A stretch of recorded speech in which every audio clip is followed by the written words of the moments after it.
Just first of all, I wanted to say there's some really good voices around here, so I'm thinking Suta's the chanting group. I can just hear voices better sitting here. If you think about this chant we did in English, where we're talking of the verses from the Dhammapada, I was noticing as we were chanting the lines about the one with the corrupted mind. There, it's like the ox pulling a heavy cart, and just the tracks that are ground into the ground. And if you have a confident, clear and confident mind, it's like a shadow that never leaves. So I've been talking about the precepts. Bhante Asaji calls it, he asked me if I was getting on the bus today, because I made a comment about we're on the precepts bus this time of year.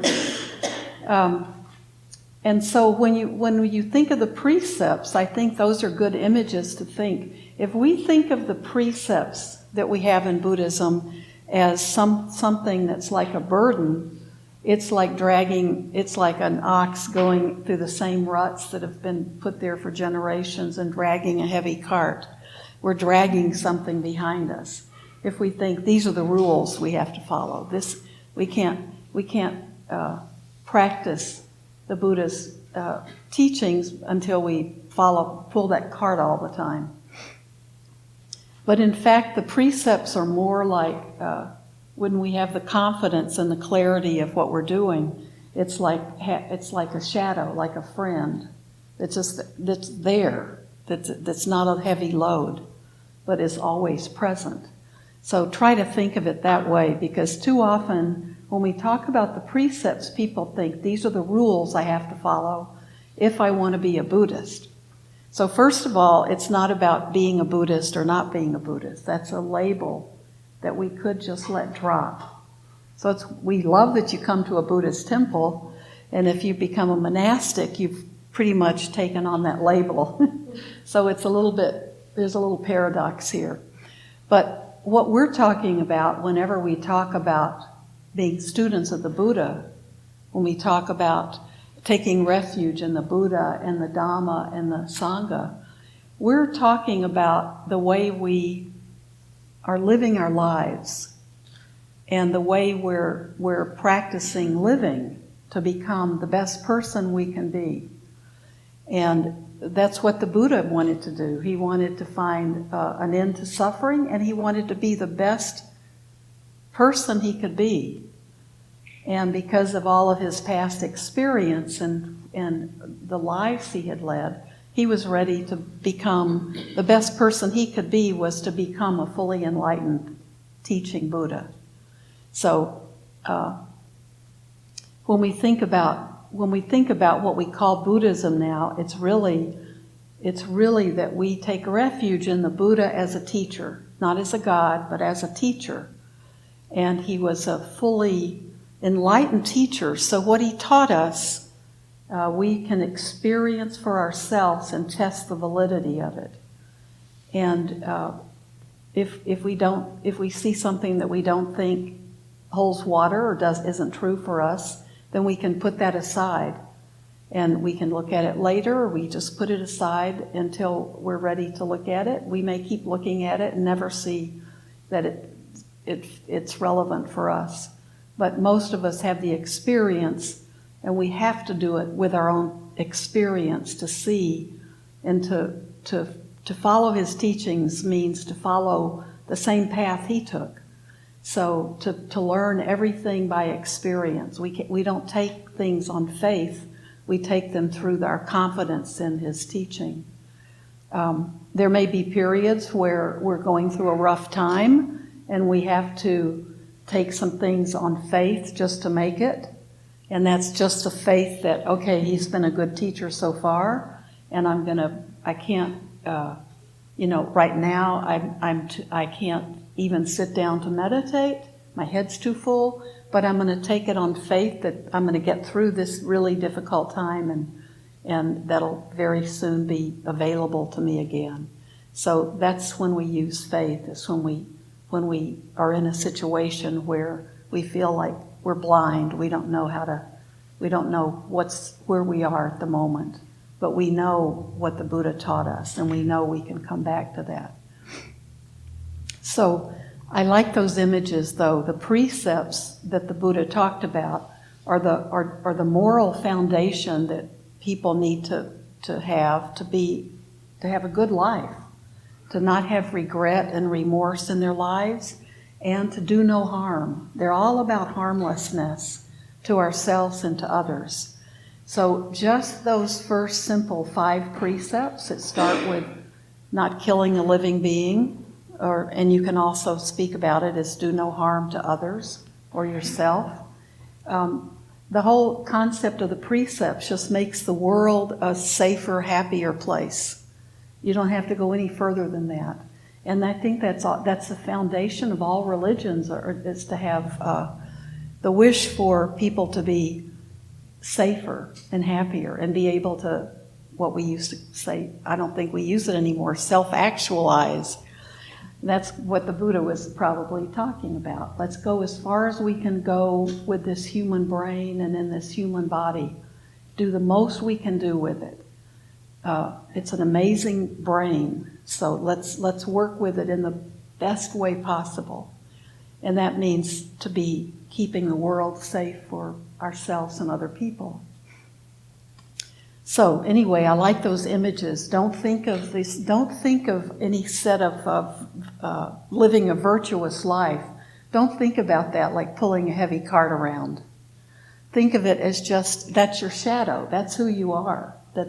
You found that these are ways that make your life better and make lives you can see with your family or people around you. They're drawn to that. You become the person that's the level-headed person. That's the person with the equanimity and the person that they turn to when they need to talk to someone or when they need to have a refuge. They may come to you. So we need to take the precepts and our virtue very seriously, but we need to really lighten up on thinking of them as rules and they're not commandments. That when we translate from the Pali, it's all the precepts are about, I undertake the training to observe this quality. So we're training in these qualities, and that means we're watching our own behavior and seeing how it feels. We're observing ourselves. Does doing this make me feel good, or does it make me feel bad? Does it make other people feel good or feel bad? And that's a pretty good judge. So that's what we're observing all the time. Is the way I'm living my life, is it helpful or is it not helpful? So now we're on the 10 Bodhisattva vows. So these are the scary ones. Because it's the idea when you think about being a Bodhisattva is that's someone who chooses to keep coming back to some form of life on this planet until everybody has been able to get off the wheel of samsara, which are the countless lives that we're all experiencing. If you believe in rebirth, physical rebirth, we're experiencing it lifetime after lifetime. And if you don't, we're experiencing it moment to moment and day to day. We know everything there's samsara. It's that endless wheel. Like, I'm having another bad relationship, or here I am, I'm having another job change, the things that might stress us out. Our daily life is full of that, just from moment to moment. Here I am getting overly worked up about something a politician said, when I know that I'm trying to let that go. I know I'm trying to, listen for content some other way. So we experience that all the time. But the Bodhisattva job is a tough one. It means coming back over and over again to people. And when someone does become a self-enlightened Buddha, that means they've been a Bodhisattva for untold number of rebirths. And so they have experienced and seen everything, and they have taken on the bodhisattva commitment to become a bodhisattva. It's unimaginable amounts of time that we can't even fathom. And for people like me, I don't want to stick around that long. It's like that just seems, oh man, that seems like, isn't that too hard? So when we take the bodhisattva vows, that's what I always first think about, like, aren't these too hard? But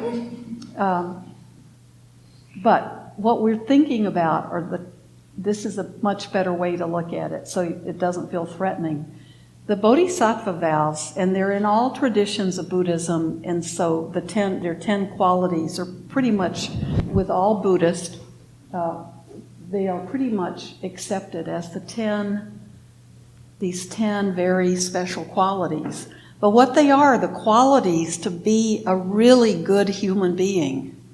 So they can apply to anybody. You don't have to put a label on them like, well, I'm studying Buddhism, so these are the qualities of a good Buddhist, or these are just the qualities of a really good human being. So I think they are much more universal than when we start using a lot of Buddhist terms or Pali or Sanskrit, we start making it be like, well, we own these concepts. And that's not true. These are more universal. So there are 10 of them, and one day this week I said them all the way through without stumbling. And somebody's this is in Elkhorn, and the person next to me said, "You made it all the way through." Because I'm usually like stopping because I'm humming the little song in my head that Bhante Bhatia taught us. And I can't multitask. So the very first one, and this is very important to remember the first one, I think, because it's dana, it's generosity. And that's we do that whole chant of, what do we call it? I believe, we believe. And it's all about generosity and how important generosity is. And you'll often hear teachers talk about that's the most important quality. And generosity is important, not just because we're always asking you for money to fix this building and do things, which gets embarrassing for us, and I'm sure it gets irritating for you. But that's one kind of generosity. But the generosity that is why it's important is, for us, generosity is when we're letting go of we're letting go of everything being about me and for me and it's mine. Like we're letting go of energy. We're not letting go of it. We're sharing it. We're giving it. So we volunteer to do things when we'd rather just be, home doing stuff for our family, or, gardening our own front yard, or cooking something for our family, not making cookies to bring somewhere for somebody else. So generosity is a way we begin to let go of that ego, of that personality, that selflessness, which doesn't mean we become nothing, but we see that we're connected to so much. We're so connected to everyone else and everything else that we don't have to have such big barriers around us. And so generosity is when we begin to see that we share so much of who we are, and that's rewarding to do that.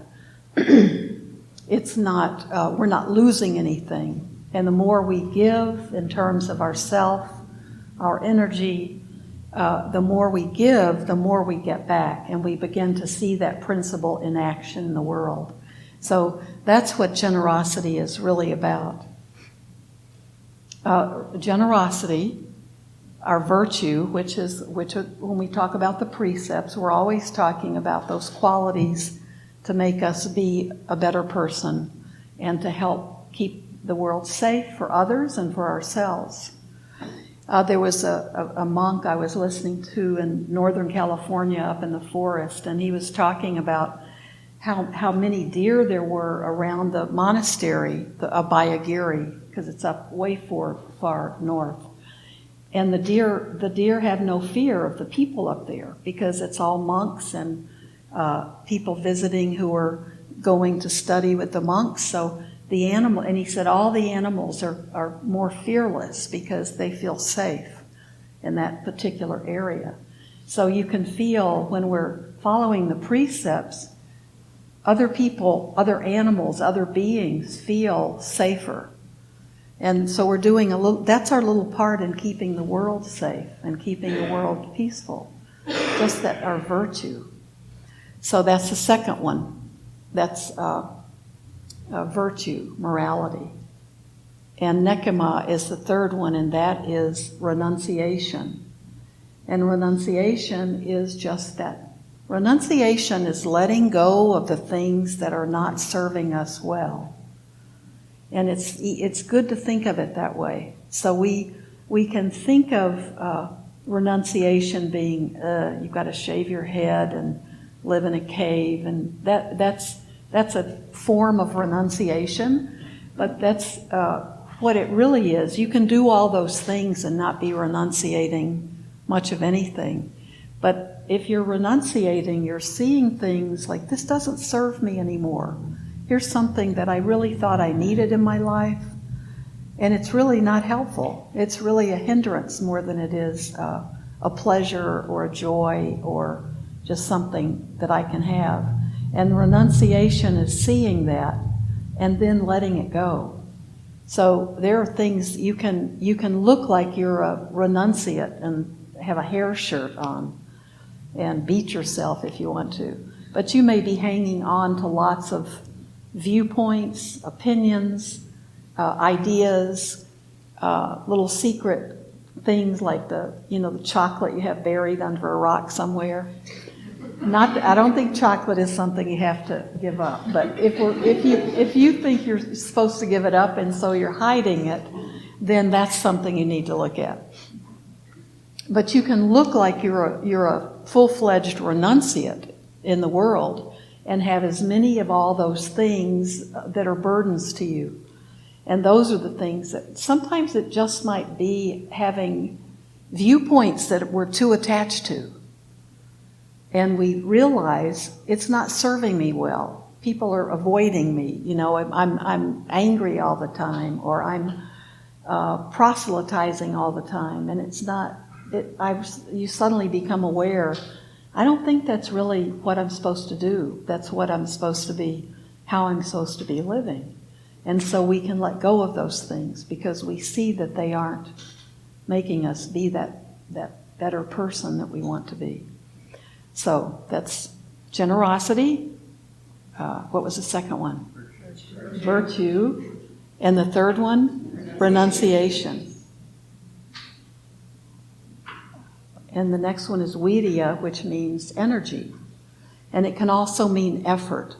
So people always ask what that one means. So if we think about effort, if you don't connect with energy, I know we all do with effort. So that's the quality of actually doing the things that's the movement, literally the energy we put forth to do something. So you all came here this morning. You didn't have to. You could be out at the farmer's market or somewhere else, more comfortable. But you made the effort to come here. You made the effort to stay awake while we meditated. And a lot of times that's a major effort. To close your eyes and relax and then to tell yourself, I'm not going to go to sleep. That gets hard because we live busy lives. That's effort.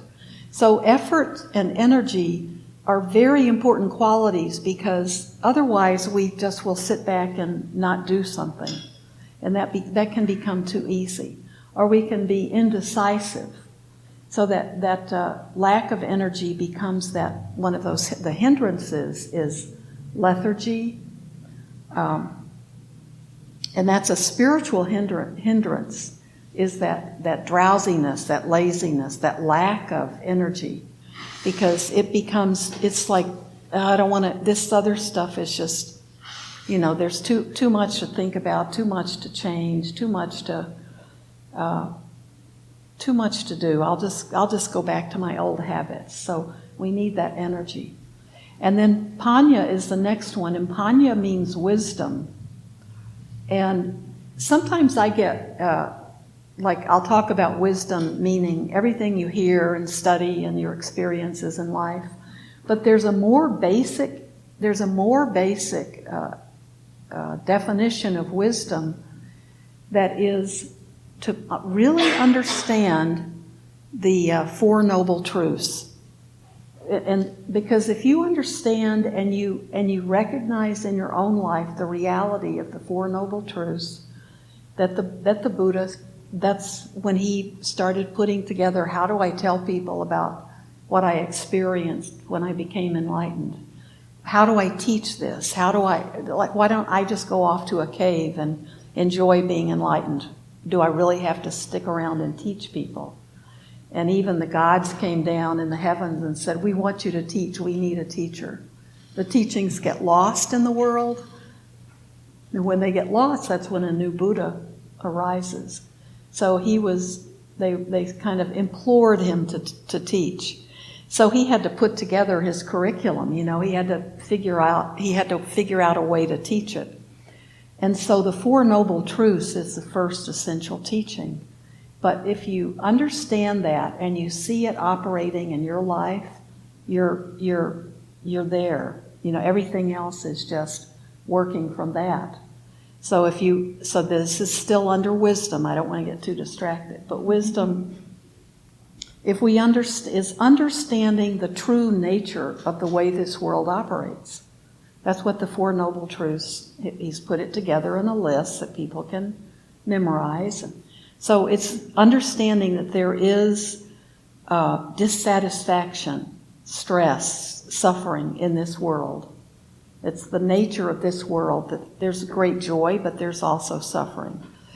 And there's a cause for that suffering, and the cause is that we try to make things be what they cannot be. We try to cling to things and attach to things that are impermanent. And all conditioned things are of the nature to, rise up and then fall apart. And so that means everything that we grab onto and crave and don't want to let go of, we'll lose it. It might be we eat one cookie and there isn't a second one to eat. It might be a person or an animal that we love and we lose. Nothing is permanent. And so the dissatisfaction comes from us wanting things to be impermanent. Well, we want the good things to be permanent. And we want the bad things to just go away really fast. And that's not the nature of the world. We can't change that. That's part of the samsara. So that's the reason that we suffer. But he said there's also a way out of the suffering, and that's what he came to teach. So everything the Buddha is about teaching people how to be better people and how to take the steps to get out and away from suffering. So that's the fourth noble truth is this eightfold path that he teaches is the way we get on that path and we stay on it. We get out of samsara. We get out of this endless wheel of dragging that cart around. So that's the Eightfold Path. So wisdom is, if we think about it in terms of the Buddha's teaching, the essence of the wisdom that we're trying to get to own, to understand it. So it's what we understand it in the way we understand things, and the way we get grounded in it is to check out the Four Noble Truths, test it and test it and test it, and see if that's what you agree with. If you see that that's the basic reason that you have unhappiness in your life, or even just that little bit of things are never quite as perfect as we want them to be. And that is because they're impermanent. So we can't make things stay. We can't make things, we all get old, we all get sick, we all die. And so does everyone else. And things fall apart, jobs fall apart, marriages fall apart, houses fall apart, cars fall apart. everything falls apart. And so we have to find out individual lives if we agree with that or not. And if we find that we do agree with it from our own experience, and we do see that that's the nature of this earth, of this world, then that's the beginning of our wisdom if we're students of the Buddha. But it has to be not just because we know we've memorized it. It has to be because we've seen it in action, so we can say, yeah, that's true. I can look at everything in my life and see the validation of the Four Noble Truths. Makes it much easier to have that generosity and determination and all those qualities. So those are the first 5. The second 5, patience. And patience, we need patience because it helps us not be angry. It helps us overcome so many of the other hindrances. It helps us work with ourselves because we usually are most impatient with ourselves. I'm not good enough yet. I'm not good enough to take the precepts. I haven't so many people, and I don't know if this is true with other cultures, so many people will say, I can't take the precepts because I'm not good enough. I haven't perfected them all. Well, if you've perfected them all, you don't need to think about the precepts. You could go directly to the Bodhisattva vows or beyond. We take the precepts because we're all a piece of work in progress. We're always in progress. So those precepts are always, there are always like our training wheels. There's not oh, I'm perfect, so I'll move on to the 8. Or, oh, I'm perfect, I'll move on to the other. So we're doing that. We're impatient with ourselves. And if we learn to have patience for ourselves, other people, especially like our children or our people we're in relationships with, it will benefit them. They'll see it. So patience is very important. It's to just be a happy person. Patience is really valuable. Truthfulness. So we're talking about right speech, but we're talking about truthfulness and how we present ourselves in the world, and truthfulness within ourselves, to ourselves. Like that's part of that seeing the world as it actually is. We want to be able to see ourselves as we really are. So not only being honest and truthful with others, but like it's okay to see who we really are. It's okay to see those qualities within us that we are afraid to see. It's okay to look at ourselves and think, oh man, I think I don't like being that way anymore. That's okay. And it may take a long time to change it, but it's okay to see it. Patience. So patience, truthfulness, and the next one is determination. And determination is just having that grit to keep going. Just really, like, this is not easy right now. Maybe I'm changing a habit that I've been attached to for a long, long time, and it's not easy to do that. But we just have determination that I'm going to be happier when I finally change. I was talking with Mary Jane this morning on the way here. I have had the habit all my life of trying to stay up too late. Now I should just surrender and accept that because it's hard to change your habits when you're old. But my ideal world would be that I'd go to bed earlier and get up early because so many people talk about getting up early and how wonderful it is. But it's been it's a habit that's probably gone on for 70 years. So having the determination to at least kind of go back very gradually, I'm going back a little bit earlier and earlier, going to bed. So, but a lot of times I just feel like, oh, what the heck, I love staying up late because that's my private time, that's my time, and I don't have the determination. But when I feel determined and I think there's value in it, it makes it easier. I can keep going. Going to the gym is a new one too. So I have one day of being very determined about that. Working on that one. So determination, we need it for anything we do in life, right? So what are we up to? We better finish. So we had patience, truthfulness, determination, and then metta, which we all know is loving kindness. So that's what we're practicing at the beginning of our meditation. That is having like a constant state of not only having for ourselves feelings of goodwill and friendliness to ourselves, but our goal is to always be radiating that out. Okay? And the last one is equanimity. And somebody had the perfect definition of it the other night when I talked about it, that it's a dictionary definition.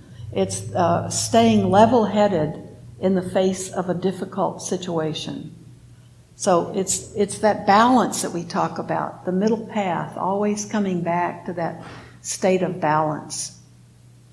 So being the level-headed person. So just imagine a level on your head. I like that image. And you know the little bubble? I don't know if they all have bubbles anymore. They probably have some electronic thing. But you always had to get the bubble in the middle, and then you're level. So think of that like your head is in that little cylinder looking for the middle. So we know we all go off, and we have difficult times, we have difficult emotions. We don't want to repress our emotions, but what we do know when we practice all these qualities is that quality of equanimity is that we know we're able to come back to that level place. So we go through our rough patch. We're emotional. We have a loss. We really have to grieve it and experience it and be with it. But this is when we have the faith that we'll come back to that level place. So those are the times for us when we feel lost. But that's when we have to have the faith that we can come back, because that's a very important part and the highest part of the Buddhist teachings. So when you are always equanimous, you're very close to being enlightened. Like if you feel like you can always be the level-headed one, even to yourself personally, and you never take those personally, that's part of equanimity. So somebody insults you, but you don't take it personally. Those are little tests just on your equanimity meter. So, and we don't take anything personally, and we're able to come back to that place. That's the highest thing. So think of the bodhisattva qualities. Just think of them, the 10 qualities for a really good person to have. Doesn't matter what label you put on them or what religion you think of them in. Those are qualities that we're teaching ourselves all the time here. So in everything we do here, all those qualities are probably present. All the teachings of the Buddha, these qualities are present. So it's good to teach children all these things. When you think about little kids, these are the qualities that we want them to learn.